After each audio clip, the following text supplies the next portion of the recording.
music and songs. I don't know what they say, but I appreciate the fact that others will understand the songs in Hindi. और मैं धन्यवाद देना चाहता हूँ प्रिय अजीजों, आपके जो गीतों के लिए मैंने बड़ा लुत्फ उठाया, आनंद उठाया है। और मैं यद्यपि उस बात को नहीं समझता, लेकिन मैं इस बात से संतुष्ट हूँ और खुश हूँ कि बाकी लोग, आप सब जो इस गीतों को आप लोग समझ पा रहे हैं। We have been looking at the upper room discourse and particularly the high priestly prayer of the Lord Jesus Christ found in John chapter 17. और हम लोग ऊपरी कोठरी का प्रवचन से प्रभु यीशु मसीह की जो महायाजकीय प्रार्थना है, जिसको हम लोग अभी तक देखते चले आ रहे हैं कुछ हफ्तों से, जो यूहन्ना उसका 17 अध्याय में पाई जाती है। We have looked at 7 glories that the Lord Jesus Christ spoke about in his prayer to his Father, particularly the first one, which spoke of the glory of the cross that he saw, but the world never saw. और विशेष रूप से हम लोगों ने प्रभु यीशु मसीह के विषय में, हम लोगों ने उस अध्याय से प्रभु यीशु मसीह की जो महिमा की 7 बातों के विषय में हम लोगों ने सीखा है। खास तौर से उस महिमा की जो प्रभु यीशु मसीह ने अपने पिता की इस पृथ्वी पर की, जिसको किसी ने व संसार ने नहीं देखा, वरन पिता की महिमा प्रकट यीशु मसीह ने की है। Many preachers have approached John chapter 17 and have declared the depth of the truth that the Lord Jesus Christ revealed to the disciples and to us, because John recorded this prayer for our learning and for our experience. और क्योंकि यूहन्ना ने ये जो बातें हमारे अनुभव के लिए और हमारे सीखने के लिए और हमारे जीवन में एक बदलाव के लिए लिखी हुई हैं। यद्यपि ऐसे बहुत से प्रचारक हैं जो इन शिक्षाओं को, जो प्रभु के वचन में पाए जाती हैं, उन शिक्षाओं को उनके जीवन में उतना ज्यादा मूल्य ना देते हुए उन बातों पर ज्यादा ध्यान देते हैं जो बातें प्रभु यीशु मसीह ने उनके शिष्यों के जीवन में प्रभावशाली रूप से प्रकाशित की है। And we have been looking at a formula that the Lord Jesus used at least 7 times in 7 areas of his life as he reported to his Father the stewardship that he had presented to the Father, to the world, and to the disciples. और इसलिए खास तौर से हम लोग, मेरे प्यारे अजीजों, उस सूत्र के आधार पर हम लोग उन 7 बातों को जो विशेष रूप से प्रभु यीशु मसीह ने उनके पिता व उनके शिष्य लोग और उस संसार के लिए एक प्रभु यीशु मसीह ने उन बातों का, उन बिंदुओं का इस्तेमाल उनके जीवन में, उनकी सेवकाई के भिन्न भिन्न क्षेत्रों में इस्तेमाल किया है, उन 7 बातों को हम लोग विशेष रूप से ध्यान देते चले आ रहे हैं। And the formula that we've been looking at involves 2 words that the Lord Jesus used over and over again in John chapter 17. The first of which is found, the first and second, which is found in verse 4. I have glorified you on the earth. I have finished the work you gave me to do. और ये विशेष रूप से प्रभु यीशु मसीह जो है इस अध्याय में उन बातों को, उन शब्दों को बार बार दोहराते हुए देखते हैं। खास तौर से प्रभु यीशु मसीह उन शब्दों का दोहराते हैं जिसको हम लोग जो है पहला आयत में और चौथी आयत में, जहां पर प्रभु यीशु मसीह उन शब्दों का इस्तेमाल करते हैं, वो कहते हैं कि हे पिता, मैंने तेरी महिमा पृथ्वी पर की है और तूने मुझे जो कार्य दिया था उसे मैंने पूरा किया है। If we take the bigger context, we realize that at the end of chapter 17, chapter 18 begins by the Lord Jesus taking 11 of his disciples across the brook Kidron into the Garden of Gethsemane for his profound prayer to his Father regarding the cross that was in front of him. और यद्यपि प्रभु यीशु मसीह के सामने जो क्रूस रखा हुआ था और जो कष्टदायक क्रूस था, बावजूद इन सब के हम देखते हैं कि प्रभु यीशु मसीह अपने शिष्यों को उनके साथ लेकर के किद्रौन नाले के पार उस गतसमने की वाटिका में लेकर के जाते हैं, उनके साथ उनके सामने इस अद्भुत और महान प्रार्थना करने के लिए अपने चेलों के सामने वो प्रकट करते हैं। We realize, as the Lord Jesus says, I have, that some of the aspects of his life and ministry were not finished until the cross or the resurrection. But he says to his Father, I have finished the work you gave me to do. और यद्यपि हम देखते हैं कि प्रभु यीशु मसीह के क्रूस पर चढ़ाए जाने और उनका पुनरुत्थान होने के पहले ही यीशु मसीह अपने पिता से इस बात को कहते हुए हम लोग पढ़ते हैं कि हे पिता, तूने मुझे जो कार्य दिया था मैंने उसे पूरा कर लिया है। And so this evening we come to another occasion in which the Lord Jesus Christ makes a most profound statement when you consider all that he did during his 3.5 years of ministry. और यद्यपि मेरे प्यारे अजीजों, हम देखते हैं प्रभु यीशु मसीह ने 3.5 वर्ष की सेवकाई के दरमियान उस शब्द को आज हम लोग देखने वाले हैं, जिसको प्रभु यीशु मसीह ने अपने सेवकाई के दरमियान उस वाक्य को व उस कार्य को इस्तेमाल किया है। This particular formula that we look at this evening reminds us again of the many aspects that enter into the life of all of us when we lay our head down for the last time, or the Lord takes our life from us and we die.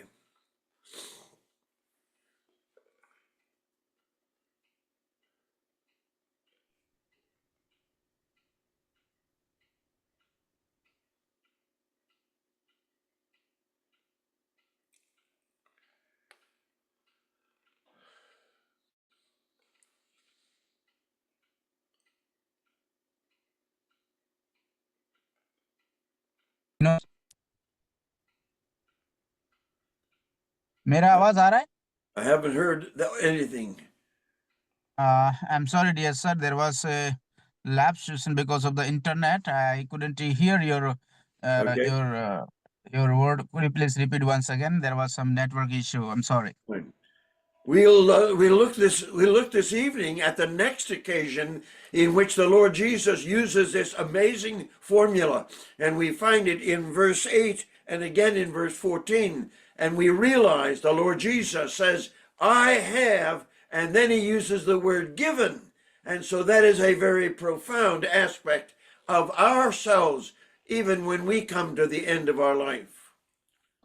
और मेरे प्यारे अजीजों, यद्यपि हम अपने जीवन के और इस अध्ययन के अंतिम पड़ाव में पहुंचते हैं, तब हम इस शब्द को इस्तेमाल करते हैं कि मेरे पास जो था, है ना, जो जो बातें मेरे पास थी, उन बातों को प्रभु यीशु मसीह कहते हैं तूने मुझे दिया, उनको मैंने क्या किया है, पूरा कर दिया है।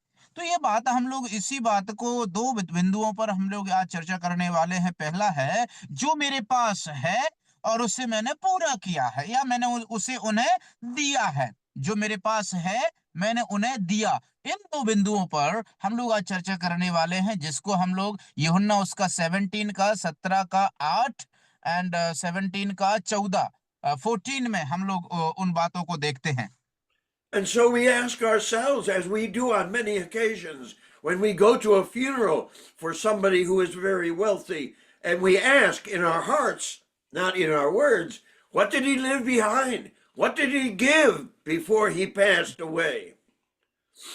और यद्यपि देखते हैं सामान्य रूप से कभी कभी कहीं कहीं हम लोग इस प्रकार से जाते हैं और कुछ लोग इस प्रकार की चर्चाएं करते हैं, मानो अगर वो किसी के जो है दाह संस्कार में या फिर किसी के फ्यूनरल में गए हुए हैं, तब हम वहां पर जो लोग जाते हैं उनको इस प्रकार की बातें कहते हुए करते हुए हम लोग सुनते हैं कि अरे वो व्यक्ति जो चला गया है उसने क्या छोड़ करके गया, ऐसा उसने क्या किया था जो अपने बच्चों के लिए बाकी छोड़ करके चला गया है। And so we realize that the Lord Jesus is saying, in the presence of his disciples and in the presence of his Father, in verse 8, I have given them, that is the disciples, the words that you have given me. और इसलिए हम लोग देखते हैं कि प्रभु यीशु मसीह जो है अपने चेलों के बीच में, चेलों के मध्य में इस बात को रहते हुए प्रभु परमेश्वर से कहते हैं कि हे पिता, जो बातें तूने मुझे दी हैं वो उनको मैंने उन्हें पहुंचा दिया है। What is interesting is that the Lord Jesus says, in the presence of his Father and the disciples, he tells them and he tells the Father, I have given to these disciples the words that you have given me. That is so profound when we realize all that the Lord Jesus Christ gave besides the words of God. और मेरे प्यारे अजीजों, हम इस वाक्य में, इस शब्द में ऐसी कौन सी बात, महानता की बात हम लोग यहाँ पर देखते हैं मेरे प्रिय अजीजों? हम लोग यहाँ पर देखते हैं वो महानता की बात यह है कि प्रभु यीशु मसीह अपने शिष्यों के मध्य में इस बात को अंगीकार करते हुए पिता के सामने कह रहे हैं कि हे पिता, आपने मुझे जो वचन दिए थे, मैंने इन चेलों को जो तूने मुझे दिए हैं उन्हीं के मध्य में खड़े होकर के प्रभु यीशु मसीह कहते हैं कि जो वचन तूने मुझे दिए मैंने इनको दे दिए हैं। यही इस बात की विशेषता है और खासियत है। There is another context for this verse as we look at it and realize the significance, because this is the Christmas season and many people around the world take the opportunity of the Christmas season to give gifts to people that are important to their family and to their important friends. और मेरे प्यारे अजीजों, हम लोग इस बात को देखते हैं कि विशेष रूप से संसार में कई और भी लोग हैं जो इस प्रकार से इस्तेमाल करते हैं इन अवसरों को। खास तौर से हम लोग देखते हैं कि वो इस संसार में रहने वाले लोगों के बीच में क्रिसमस के समय में एक दूसरे के लिए तोहफा व गिफ्ट, एक दूसरे के लिए उपहार देते हैं। जैसे कि खास तौर से हम लोग देखते हैं लोग अपने मित्रों को परिवार में, फैमिली में इस प्रकार से एक दूसरे के लिए तोहफे व उपहार देने का जो है प्रचलन कर रखते हैं, और जिसके द्वारा वो खुशियां मनाते हैं और खुशियां बांटते हैं। So even at this Christmas season, though I know many of you in India don't celebrate Christmas, it's a good opportunity to stop and say, what has the Lord Jesus Christ given to us? What did he give to his people and to the people he was ministering to in Israel during his lifetime? और खास तौर से मेरे प्यारे अजीजों, उनके जीवन के दरमियान प्रभु यीशु मसीह ने हमारे लिए क्या किया है। यद्यपि मैं इस बात को जानता हूं कि भारत में जो आप लोग हैं क्रिसमस को उस तरह से नहीं मनाते हैं, लेकिन हमको ये बात अच्छी है कि रुक करके एक बार सोचना है इसके उपलक्ष्य में, क्रिसमस के उपलक्ष्य में हमें सोचना है कि यीशु मसीह ने हमारे लिए, यीशु मसीह ने मेरे लिए क्या किया है। उस बात को जान करके हमें उस प्रभु का धन्यवाद देना है। Many people who know the time of their death and they're facing death almost immediately will gather the family around them, around him, and will take that opportunity to say, I want you to have my furniture. I want you to have some of my money. I want you to have my house. And he distributes the resources that he has collected during his lifetime to his family and maybe to his friends. और मेरे प्यारे अजीजों, खास तौर से हम लोग इस बात को देखते हैं संसार में, इस जगत में, कि इस प्रकार का व्यवहार करते हुए लोगों को हम लोग देखते हैं मानो यदि किसी को मृत्यु आने वाली है और वो मरने पर है, ऐसे में वो व्यक्ति, उसे जब एहसास होता है कि अब मैं नहीं बचने का, तब वो अपने परिवार जनों को, अपने जो प्रिय जनों को अपने पास बुलाते हैं। बुलाने के बाद में वो उनको जो भी उनके पास स्रोत थे, वो कुछ कुछ को कुछ लोगों को कहेगा कि तुम मेरी संपत्ति का ये हिस्सा ले लो, तुम मेरी संपत्ति का ये हिस्सा ले लो, और तुम जो है मेरा घर ले लो, तुम मेरा पैसा ले लो, तुम मेरी जायदाद ले लो, तुम मेरी जमीन ले लो। और वो अपने परिवार जनों को जो कुछ भी उसके पास है, जाने से पहले वो सोच करके इस प्रकार से जो है अपनी संपत्ति को बांट देते हैं, विभाजित कर देते हैं। यद्यपि वो अपने प्रियजनों को, परिवारजनों को, और हो सकता है कुछ दोस्तों को जब वो देते हैं। You notice as we read through John chapter 17, and we see this formula over and over again. I have, that the Lord Jesus refers to giving the word of God or the words of the Father that he received, and he was giving it to his disciples. And we ask, what about all the other things that he gave during his lifetime? और मेरे प्यारे अजीजों, हम लोग देखते हैं जब आप इस बात को, प्रभु यीशु मसीह के इस बात को, खास तौर से ऊपरी कोठरी के प्रवचन को जब आप देखते हैं, तो आप पाएंगे, इस बात को देखेंगे कि यीशु मसीह इस शब्द को बार बार इस्तेमाल करते हैं। हे पिता, आपने जो मुझे दिया है, वह जो मेरे आपका दिया हुआ जो भी मेरे पास है, उसे मैंने उन्हें दे दिया है। यद्यपि प्रभु यीशु मसीह ने, उनके पास उनके जीवन के दरमियान ऐसा क्या था जो उसने हमें दे दिया है, उस बात पर हम लोग सवाल खड़ा कर सकते हैं। And we would ask the question as we read through John chapter 17 and read verse 8 and verse 14, why did the Lord Jesus choose the gift of the Word of God rather than all the other gifts that he had given during his lifetime and ministry to so many people in Israel? और मेरे प्यारे अजीजों, खास तौर से जब हम इस बात को समझते हैं, तो हमारे मन में एक सवाल खड़ा होता है। वो सवाल ये है कि आखिर प्रभु यीशु मसीह ने, उनके पास और भी कुछ चीजें होने के बावजूद, क्यों क्यों आखिर यीशु मसीह ने केवल और केवल परमेश्वर का वचन को विभाजित करने के लिए उपहार के रूप में देने का चुनाव किया? क्यों आखिर प्रभु के वचन को ही उन्होंने चुनाव किया? जो इस्राएल के लोग हैं, उनके बीच में और भी कुछ तो दे सकते थे।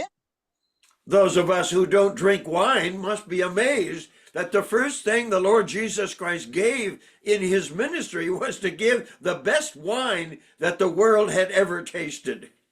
और यद्यपि मेरे प्यारे अजीजों, हम में से हो सकता है दाखरस पीने वाले लोग ना हो, जो दैनिक जीवन में या कोई सभा में दाखरस ना पीते हों, लेकिन आप इस बात को जानकर हैरानी आपको हो सकती है कि सबसे पहली बात, सबसे पहली जो चीज प्रभु यीशु मसीह ने लोगों को दी है इस्राएल में, वो थी सबसे उत्तम दाखरस। प्रभु यीशु मसीह ने लोगों को पीने के लिए दिया।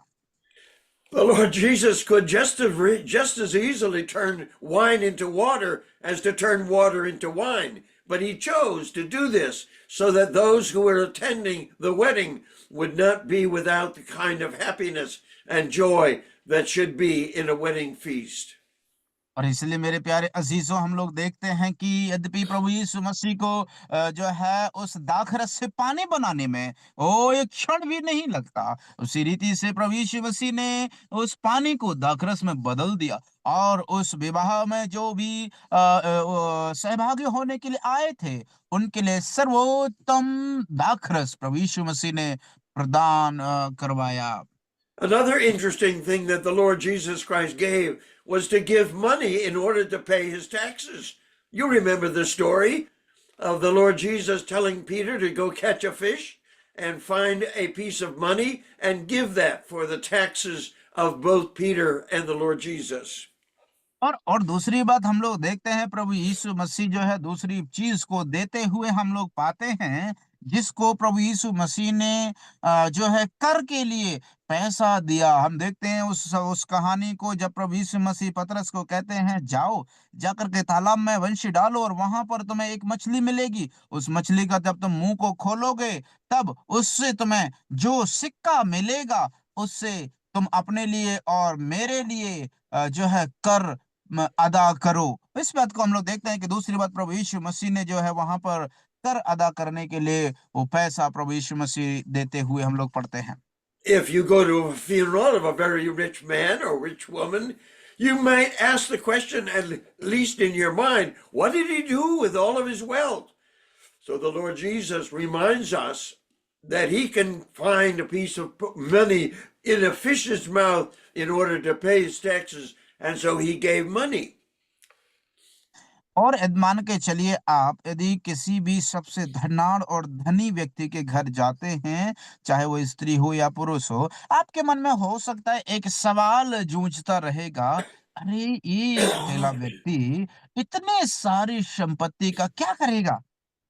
वहीं A पर हम third दूसरी जगह देखते हैं कि यीशु मसीह ने मछली के इस्तेमाल किया, मछली के मुंह में वो सोने का सिक्का मिला और जिससे उसने अपने लिए और पतरस के लिए कर अदा किया। सोच करके देखिए। As we work our way through the Gospel of John, we realize that the Lord Jesus gave strength to a man who had been without strength for 38 years and commanded him to pick up his bed and go back to his house. And that's exactly what the man did. और मेरे प्यारे अज़ीज़ देख उसके बाद हम लोग देखते हैं प्रभु यीशु मसीह ने जो है एक व्यक्ति को जो 38 बरस का रोगी था, जो लकवे का था, जो जो लंगड़ा था, मेरे प्यारे अज़ीज़ों हम लोग देखते हैं और उस व्यक्ति को चंगाई की बहुत आवश्यकता थी और उस व्यक्ति को जो है उसे ज़रूरत थी कि वो उसको पैर मिल जाए, वो चलने फिरने पाए और हम लोग देखते हैं बिल्कुल वही बात को यीशु मसीह ने उस लंगड़े व्यक्ति के लिए वो दे देते हैं और उससे कहते हैं अपनी खाट उठाकर यहाँ से चला जा। And the Lord Jesus could have continued his prayer by saying, I gave bread to 4,000 people, and I gave bread on another occasion to 5,000 besides women and children. But he never mentioned the physical bread that he gave to so many people. और मेरे प्यारे अजीजों, आप लोग इस बात को भी कह सकते हैं कि प्रभु यीशु मसीह इस बात को इस्तेमाल करते हैं और वो कहे यदि कि मैंने 4,000 लोगों को खाना खिलाया। दूसरे अवसर पर हम लोग देखते हैं कि मैंने 5,000 लोगों को बच्चों को और स्त्रियों को छोड़ करके 5,000 लोगों को मैंने खाना खिलाया है। इन दोनों बातों में हम लोग देखते हैं जहां पर प्रभु यीशु मसीह जो उस भोजन के बाद रोटी के साधारण रोटी के विषय में चर्चा करते हुए हम लोग नहीं पाते हैं। And of course, we are amazed that the Lord Jesus Christ gave health to so many people, including the woman with an issue of blood for 12 years. और यद्यपि मेरे प्यारे अजीजों हम लोग देखते हैं उसी प्रकार से और भी ऐसे लोगों के लिए प्रभु यीशु मसीह ने जो है अच्छा स्वास्थ्य प्रदान किया। उस स्त्री को भी मिला करके जिसको 12 बरस से लहू बहने का रोग था, उसे भी प्रभु यीशु ने एक स्वस्थ और चंगा भरा जीवन दिया। And perhaps most of us would say, well, the greatest gift that he gave was to give life to Lazarus. और आप में से हो सकता है यद्यपि ऐसा कहने के आप लोग कह सकते हैं कि यद्यपि प्रभु यीशु मसीह का ने जो सबसे उत्तम जो कार्य किया है, सबसे बड़ा जो कार्य किया है वो है लाजर को जीवन देना। Isn't it amazing as we hear the Lord Jesus say, I have given them the words that you gave me. और यद्यपि मेरे प्यारे अजीजों ये बात सुनकर के बड़ा आश्चर्य लगता है और बड़ी अद्भुत बात लगती है कि इस बात को हम लोग देखें और सोचें समझें कि प्रभु यीशु मसीह ने मुझे और आपको हमें जो है वो जीवन दिया है। I have asked the question on many occasions in the classroom, what is the greatest miracle that the Lord Jesus Christ performed? और मैंने जो है इस प्रकार की जो क्लासरूम्स होती हैं उनमें जब मैं रहता हूँ शारीरिक रूप से, तो मैंने पूछा एक सवाल कि सबसे बड़ा कार्य प्रभु यीशु मसीह ने हमारे जीवन के लिए व हमारे हमारे जीवन में क्या किया है, सबसे And बड़ा I could कार्य यीशु मसीह ने क्या किया है उनके जीवन में। and I could ask that question to you tonight. Which miracle or sign or wonder it was the greatest that the Lord Jesus Christ did? और मेरे प्यारे अजीजों, आपसे भी मैं वही सवाल पूछता हूँ, प्रभु यीशु मसीह ने वो ऐसा कौन सा चिन्ह और चमत्कार दिखाया जो उनके जीवन का सबसे महान और सबसे खास चमत्कार था? कोई बता सकते हैं क्या?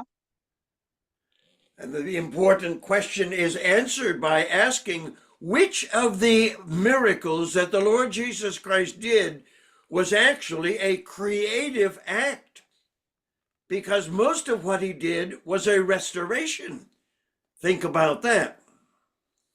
और मेरे प्यारे अजीजों, अब में से जो है इस सवाल के पीछे हमें एक सवाल फिर उठ करके आता है कि आखिर प्रभु यीशु मसीह ने उनमें से कौन सा बड़ा कार्य किया है? वो कौन सा बड़ा कार्य है जिन बड़े कार्यों में से मिला करके जो है जो एक व्यक्ति को जो है प्रभु यीशु मसीह जो है पुनर्स्थापित करते हैं, उसे उठाकर खड़ा करते हैं, इस सबसे बड़ा करके और कौन सा कार्य है?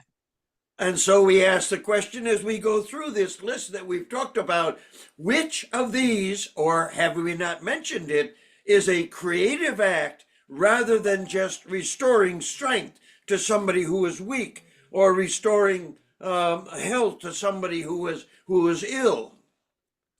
और मेरे प्यारे अजीजों, उनमें से फिर एक सवाल इस प्रकार से आता है कि इन सब में से प्रभु यीशु मसीह ने ऐसा कौन सा कार्य किया है जो उनके महान कार्यों की उस सूची में सबसे उत्तम स्थान प्राप्त करता है। जैसे मानो प्रभु यीशु मसीह ने वो ऐसा कौन सा कार्य किया है जो एक व्यक्ति के जीवन को जो है उसे रिस्टोर करता है, पुनर्स्थापित करता हो, या फिर जो उनके खुद के कार्य प्रकट करता हो या उनको खुद के क्रियाशीलता को प्रदर्शित करते हुए हम लोग पाते हैं। So let me explain a couple of things to you. Take the turning water into wine. Where does wine come from? And the answer is, it comes from water. And the rain comes down and soaks into the soil. And all the Lord Jesus Christ did was to move the time it takes from the grapes to having wine. He made it an instant rather than the 90 days that it takes to make water into wine. और देखिए, उनमें से एक नमूना, एक उदाहरण के तौर पर हम लोग देख लेते हैं, और वो उदाहरण यह है कि सबसे उत्तम उदाहरण आप दाखरस को ही ले लीजिए। जब प्रभु यीशु मसीह ने उस पानी को भरे हुए मटकों को दाखरस में बदल दिया। दाखरस आता कहाँ से है? दाखरस आता है वो जो दाख की लताओं से, अंगूरों से वो दाखरस आता है।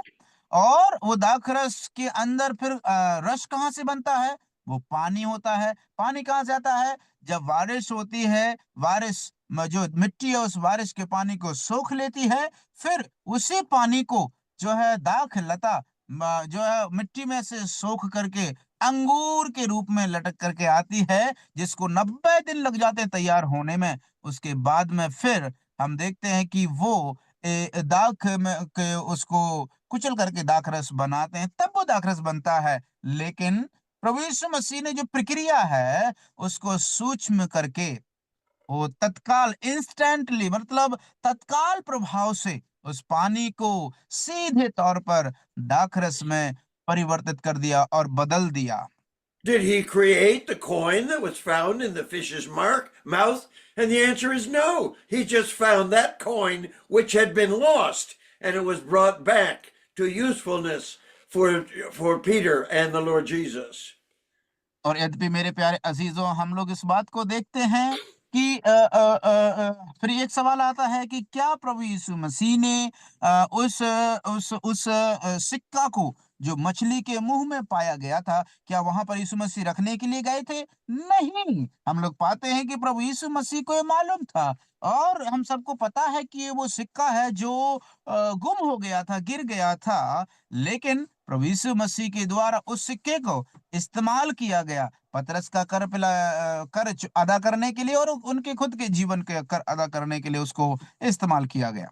Did the Lord Jesus create bread when he multiplied the bread? No, he multiplied that bread which could be done because it was the barley grain, and you can plant barley grain and you can get a whole field of harvest. And so he multiplied, and he brought it down to an instant change where barley bread would be made from barley grain. And so it was a multiplication, not a creation. और इसलिए मेरे प्यारे अजीजों, आप वहां पर भी देख सकते हैं इस बात को कि प्रभु यीशु मसीह ने जो रोटियों को जो है इतने सारे लोगों के बीच में, जब प्रभु यीशु मसीह ने 4000 लोगों को और 5000 लोगों को खाना खिलाया, वहां पर क्या प्रभु यीशु मसीह ने रोटियां बनाई? नहीं, वहां पर नहीं बनाते हैं, क्योंकि रोटियां कहाँ से बनती हैं? रोटियां जो है ज्वार की और गेहूं के अनाज की रोटियां बनती हैं, और उस गेहूं को बनने में टाइम लगता है। लेकिन प्रभु यीशु मसीह ने उस समय को सूक्ष्म करके, उस समय की जो सीमा को, गति को सूक्ष्म करके, हम देखते हैं उन थोड़ी सी रोटियों को सीधे तौर पर इंस्टेंटली उनको जो है सभी लोगों के बीच में विभाजित कर दिया, बांट दिया, और वो इतनी ज्यादा बढ़ गई कि सब के सब खाकर तृप्त हो गए, और उसमें से बचा भी रहा था कुछ। And so you say to me again, well, he raised Lazarus from the dead, and he was also already beginning to decay. और इसके बाद फिर आप लोग मुझसे एक सवाल पूछेंगे, ठीक है, लेकिन प्रभु यीशु मसीह ने उस लाजर को भी जिंदा किया है, यद्यपि जब उसका शरीर जो है उससे बदबू आने लगी थी, सड़ने लगा था। He didn't create life for Lazarus. He restored life, the life that he had before, as well as the other two occasions in which he raised the dead. और यद्यपि मेरे प्यारे अजीजों, हम जब आप वहां पर सवाल पूछेंगे तो वहां पर हम उसका जवाब ये पाते हैं कि प्रभु यीशु मसीह ने जो लाजर के अंदर प्राणों को बनाया नहीं, वरन इस पुनर्स्थापित किया। इसका मतलब उसके अंदर उसके जो प्राण थे, जीवन था, वो पुनः रिस्टोर करते हैं, उसको पुनर्स्थापित करते हैं, ना कि बनाते हैं। उसी के साथ साथ और भी दो जगह जब प्रभु यीशु मसीह ने जो है प्राणों को बनाया नहीं, वरन उसे रिस्टोर किया, पुनर्स्थापित करते हुए हम लोग पाते हैं। So I so I ask you again, which is the greatest miracle that the Lord Jesus Christ did, which was not resurrection or restoration, but creation? और इसलिए फिर मैं आपसे एक सवाल, इन सब बातों के बावजूद एक सवाल आपसे पूछता हूं कि प्रभु यीशु मसीह ने वो कौन सा महान कार्य किया, जो कार्य एक पुनरुत्थान या पुनर्स्थापना नहीं था, वरन यीशु मसीह के द्वारा बनाया गया व यीशु मसीह के द्वारा किया गया कार्य है। आप में से कोई बता सकते हैं क्या? Well, since I can't hear you, I'll have to give you the answer. और यद्यपि मैं आपको आपके जवाब को नहीं सुन पा रहा हूं और आप में से कोई भी जवाब देने के इच्छुक नहीं है, लेकिन तो फिर मैं आपको जवाब देता हूं। The greatest miracle the Lord Jesus Christ did was found in John chapter 9, where he creates sight in the man that was born blind.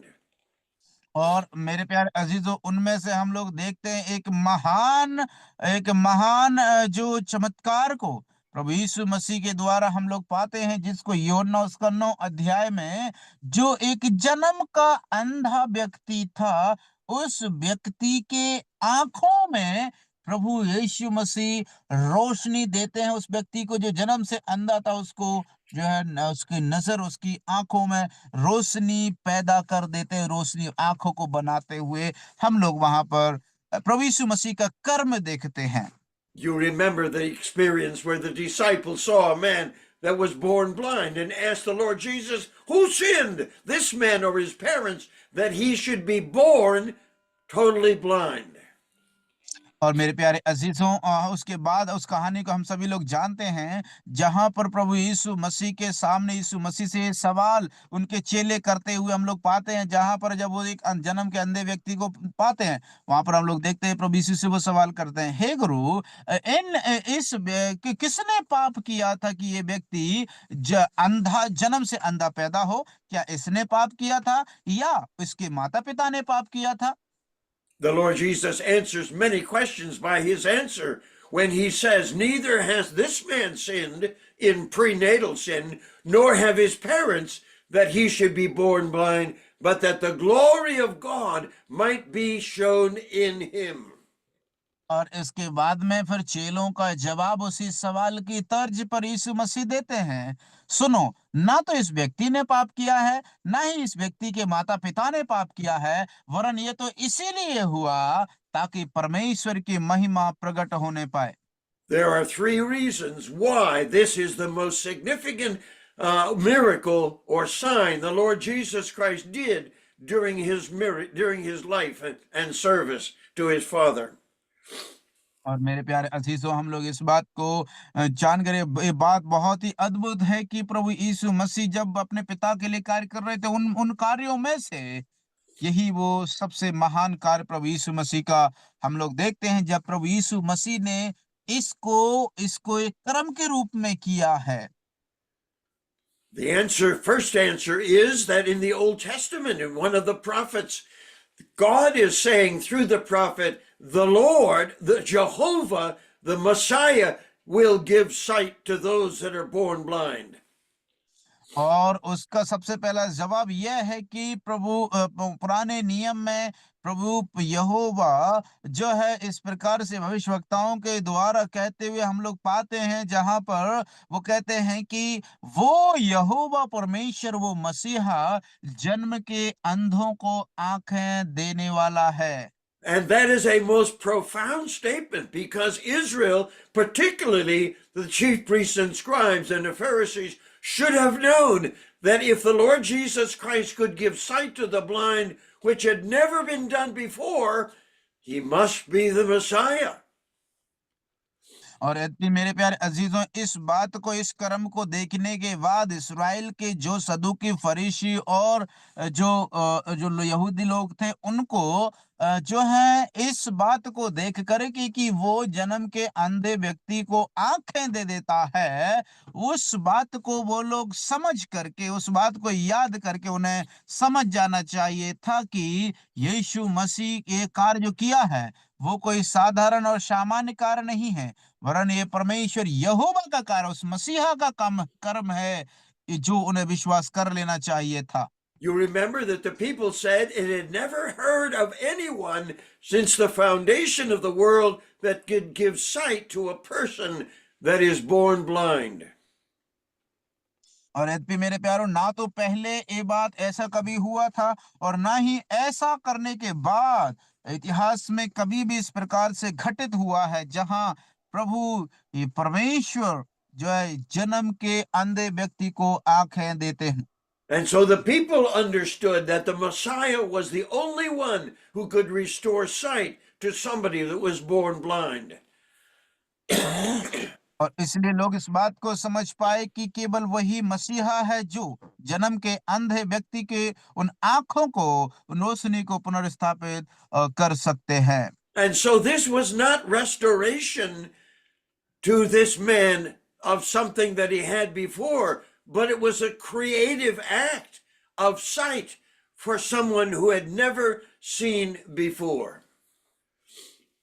इसलिए मेरे प्यारे अजीजों, हम लोग यहाँ पर इस बात को देखते हैं कि ये जो कार्य प्रभु यीशु मसीह का जो है एक एक स्थापना करने वाला कार्य नहीं है, ना कि उसको जो है प्रभु यीशु मसीह ने पुनर्स्थापित किया व रिस्टोर कर दिया हो, वरन हम लोग देखते हैं ये कार्य प्रभु यीशु मसीह का जो एक क्रियाशीलता को प्रकट करता है, उसके कर्म को प्रकट करता है, जो प्रभु यीशु मसीह उस व्यक्ति के नजरों को, आंखों की रोशनी को वापस लाने के लिए एक कर्म को करते हुए हम लोग पाते हैं। You will remember that John the Baptist, when he was beginning to question whether or not Jesus is the Christ, he sent his disciples to the Lord Jesus and said, "Are you the one, or should we look for another?"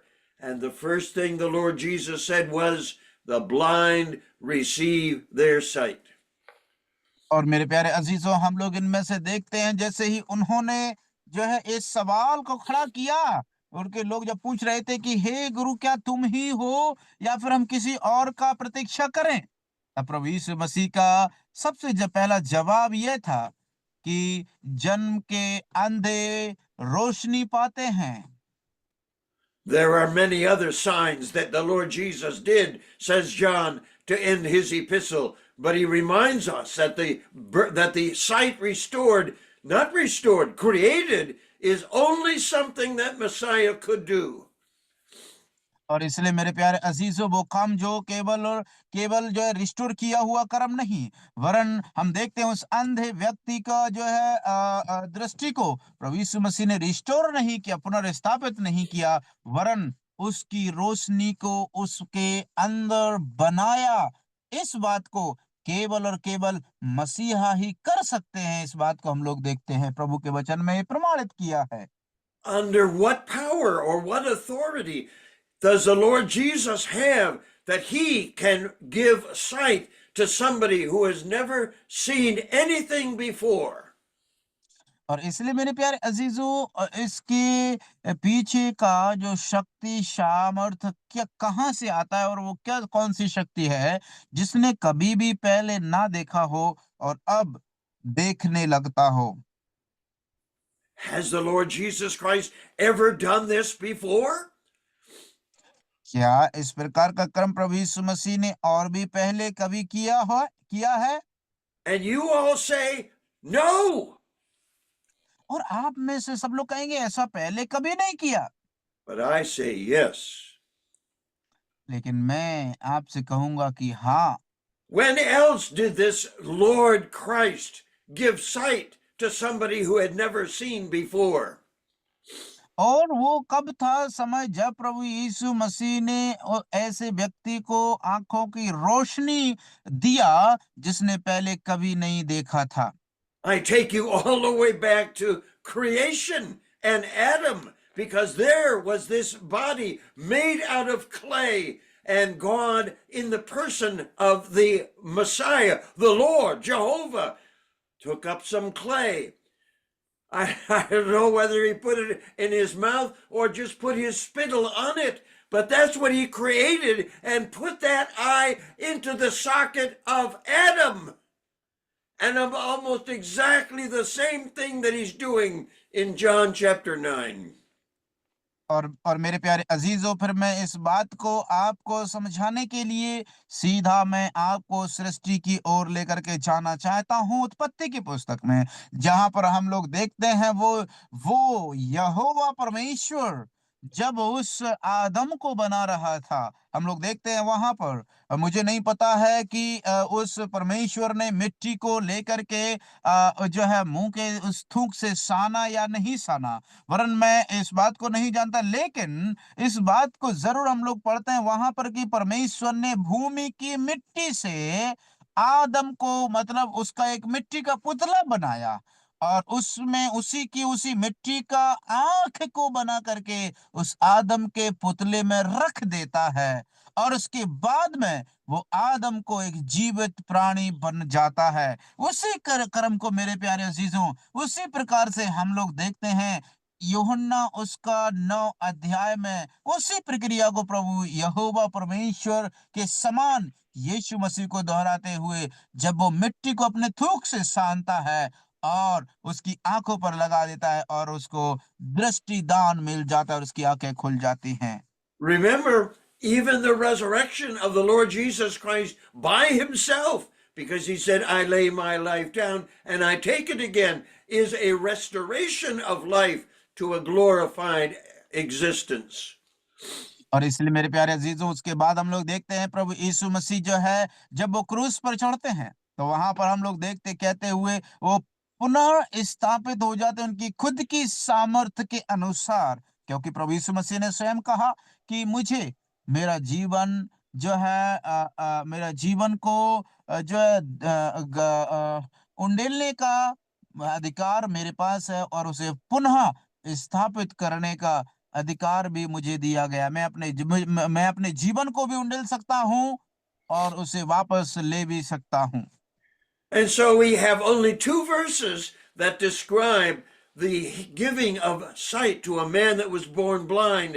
And the rest of the chapter, some 40 verses, explain the reason why this is the greatest miracle that the Lord Jesus Christ did during his lifetime and his ministry. और प्रभु यीशु मसीह के जीवन और उनकी सेवकाई के दरमियान इस अध्याय को हम लोग पढ़े हैं तो हम पाएंगे केवल 2 ऐसे वचन हैं जो इस बात के विषय में कहते हुए हम लोग देखते हैं, लेकिन बाकी जो 42 पद हैं वो सारे के सारे इस बात के विषय में प्रकाशित करते हैं, इस बात के विषय में व्याख्या करते हैं विस्तार रूप से कि किस तरह से प्रभु यीशु मसीह ने इस कार्य को किया है और क्यों इस कार्य को प्रभु यीशु मसीह ने वहां पर करते हुए पाते हैं। So we ask the question again, why didn't the Lord Jesus say that among all of my miracles, the greatest miracle I did was to give sight to somebody who was born blind, as he talked to his disciples and he presented that statement to his Father?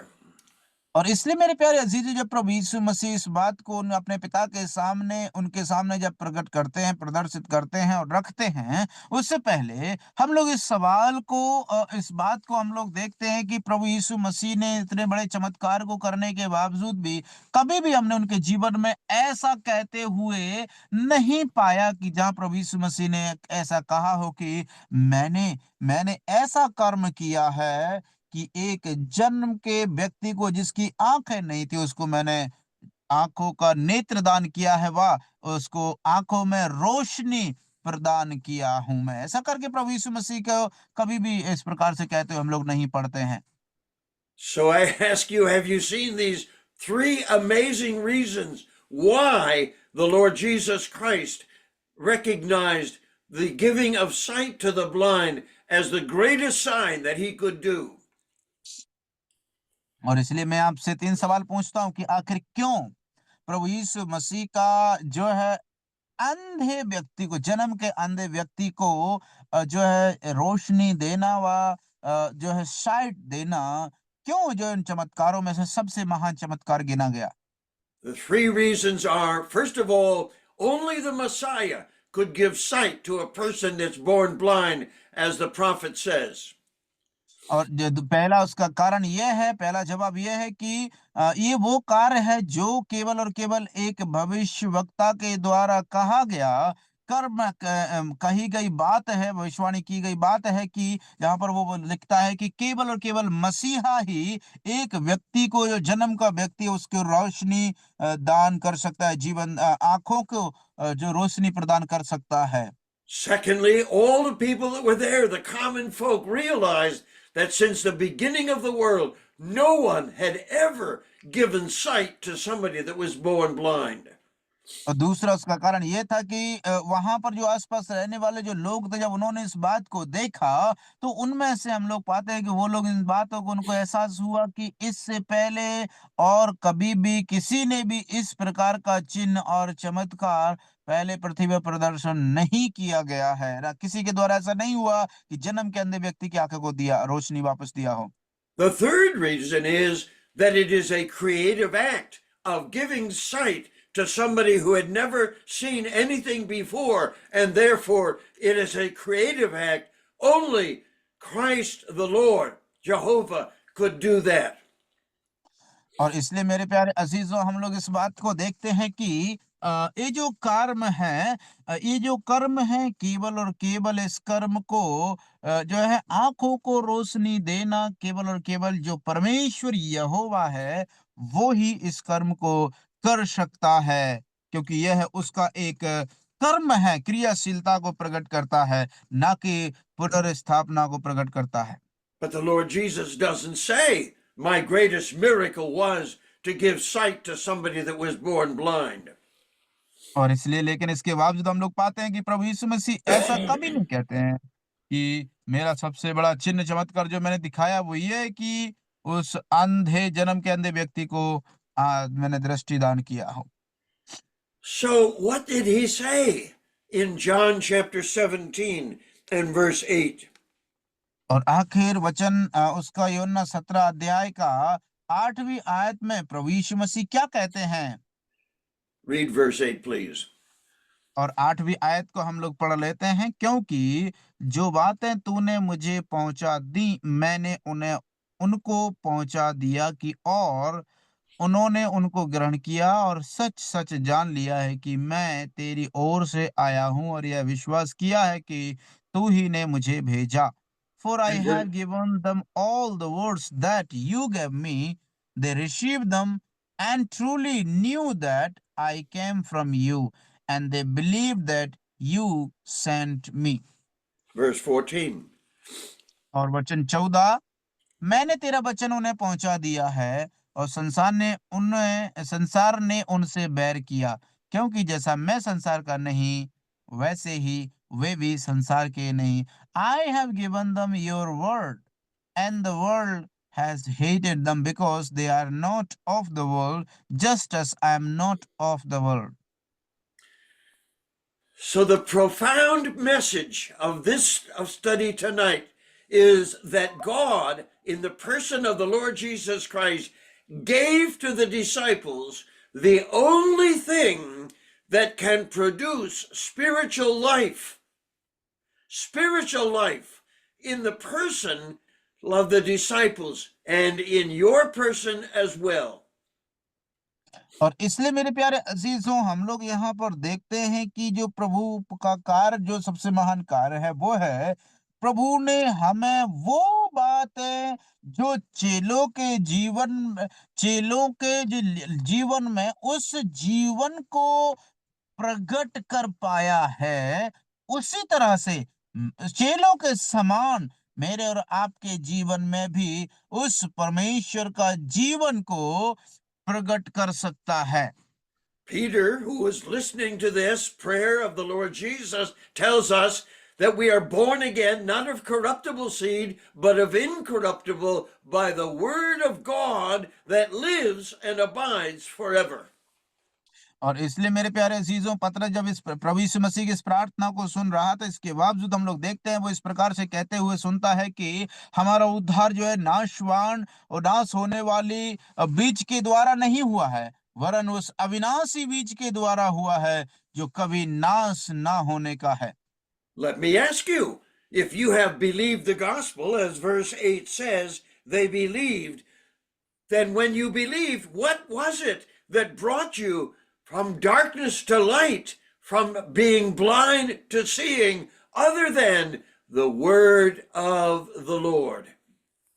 और मेरे प्यारे अजीजों, अभी एक सवाल मैं आपसे फिर से करता हूं कि ऐसा वो कौन सी बात थी जिस प्रकार से वचन 8 में प्रभु यीशु मसीह वहां पर कहते हुए हैं कि उन्होंने विश्वास कर लिया है। और जब आपने विश्वास कर लिया, उसके वचन को ग्रहण कर लिया है, तो क्या आपने वास्तविक रूप में जो प्रभु यीशु मसीह ने आपको, वो कौन सी बात थी जो आपको संसार से अलग किया है और अंधकार में से ज्योति में लाया है, और आपकी जो आत्मिक आंखें बंद हुई थी, उन्हें प्रभु यीशु मसीह ने आत्मिक दृष्टि दिया हुआ है।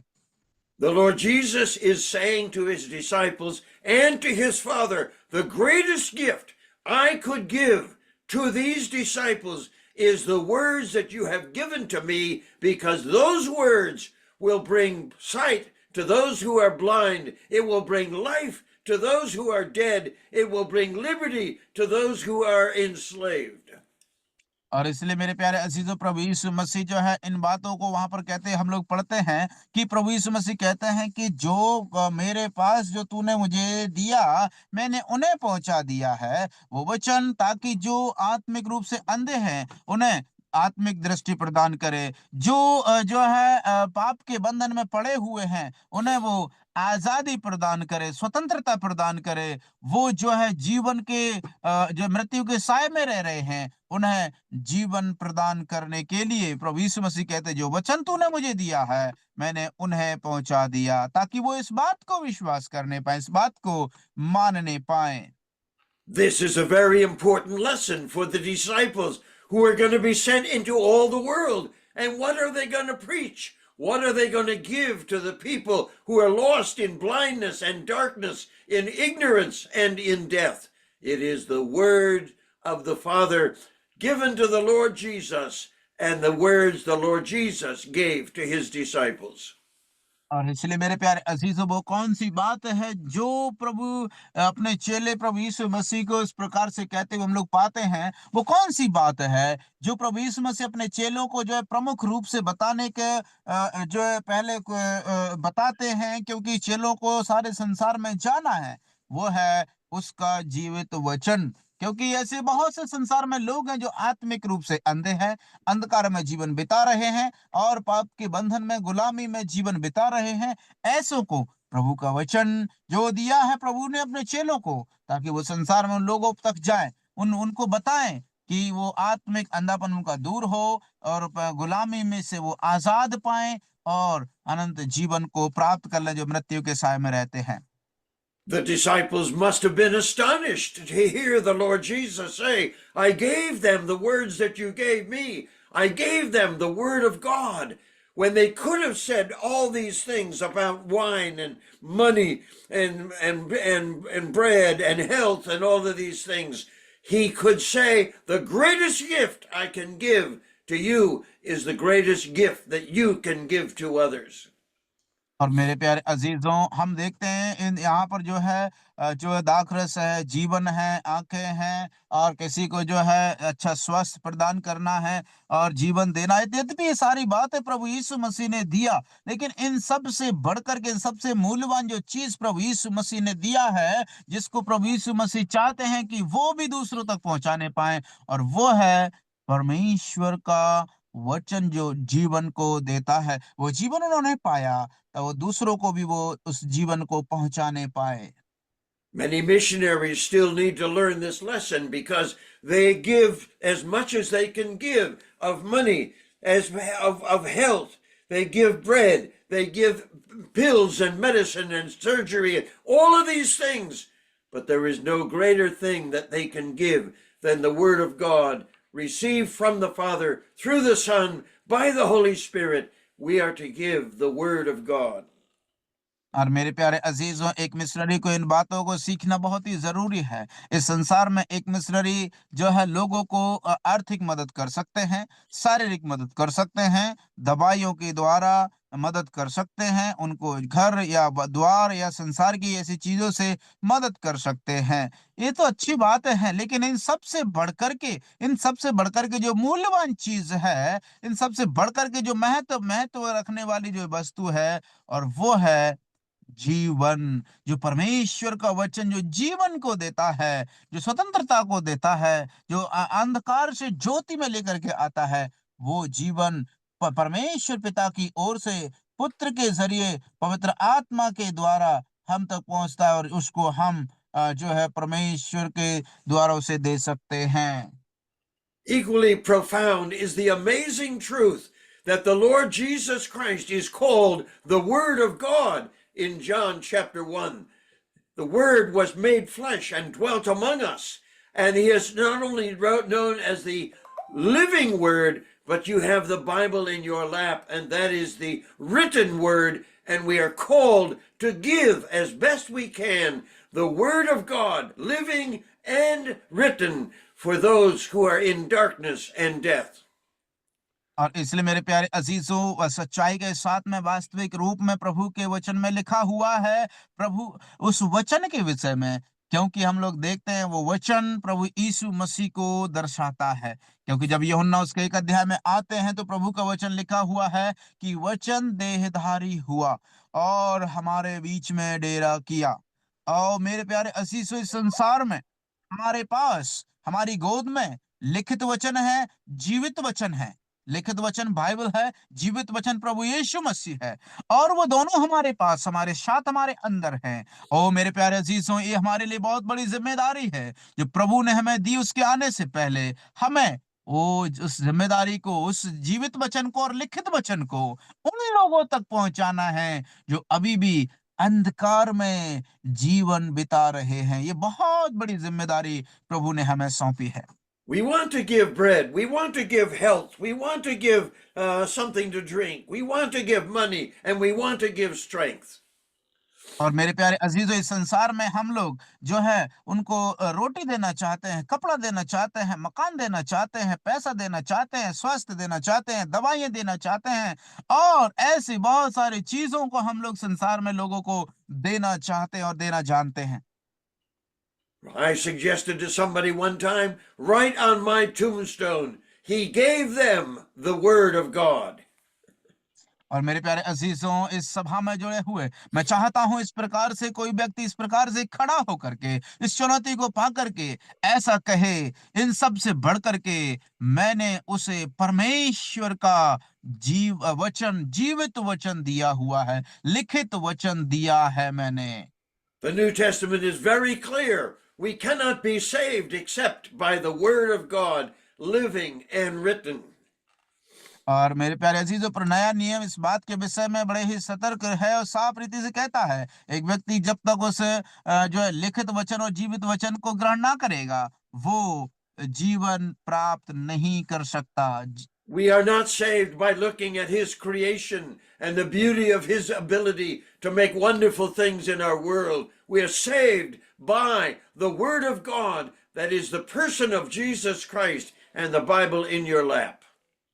और इसलिए मेरे प्यारे अजीज, इस संसार में हमने उसकी सृष्टि को देख करके उद्धार नहीं पाया है, वरन हम उस परमेश्वर प्रभु यीशु मसीह जो जीवित वचन है और बाइबल जो हमारे हाथों में लिखित वचन है, उसको पढ़ करके, उसको जान करके हमने उद्धार को पाया, नया जीवन को पाया है। We were spiritually blind and could not see, and God came to us through His Word and through His Son and gave sight to those of us who had never spiritually seen before.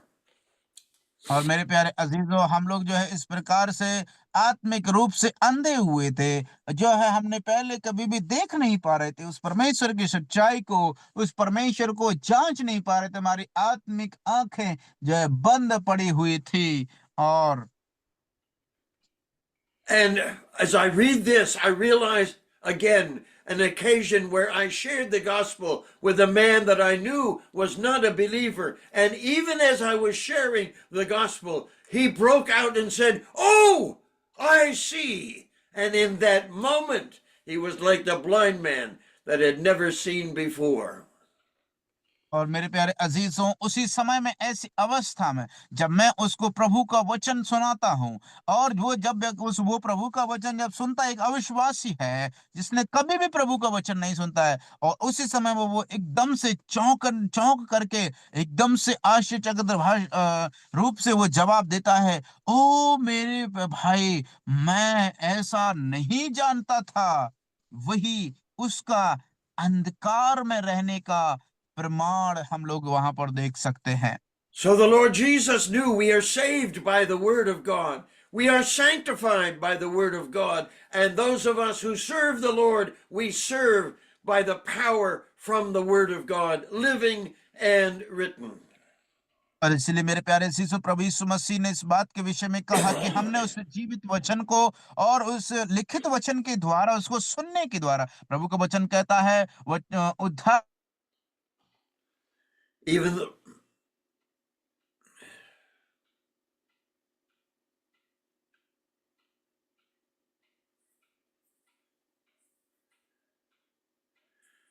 Even the Lord Jesus, when he came to feeding the 5,000, said to the disciples, "Give them something to eat." And I say to you, give them something to eat, because the bread of life is the Word of God that brings life and light and liberty to all who consume it.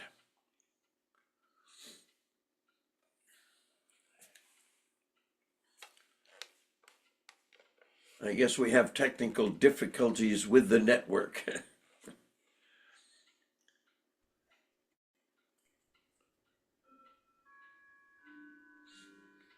Hello. Hello. Last sentence was the Lord Jesus Christ chose to say to the disciples when they were going to feed the 5,000, give them something to eat. And so our responsibility before the Lord is to give them the Word of God, and the Word of God will feed them, will give them sight, and give them liberty from bondage and slavery to the enemy. और इसलिए मेरे प्यारे अजीज, जिस प्रकार से हम लोग देखते हैं कि प्रभु यीशु मसीह ने जो है उस कार्य को, जब वो वहां पर बैठे हुए थे, भूखे 5,000 लोग वहां पर थे, जब प्रभु यीशु मसीह ने उनसे कहा, जाओ उन्हें खाने के लिए कुछ दो, वही आज्ञा मेरे और आपके लिए भी है। मेरे प्यारे अजीजों, हमें भी इस प्रकार से प्रभु के उस आज्ञा के अनुसार परमेश्वर का जीवित वचन देना है, ताकि उस वचन को वो लोग ग्रहण करके जीवन को पाएं, आत्मिक रूप से वो अंधकार से ज्योति में आ जाएं, और वो जो है उस जीवन को प्राप्त कर लें, आत्मिक अंधापन दूर हो, और जिस गुलामी में वो जीवन बिता रहे हैं उससे वो आजादी पाएं, और जिसके द्वारा परमेश्वर के नाम की महिमा होने पाए। And so as you go about your daily duties, give them the Word of God. Yes, give them bread if they need.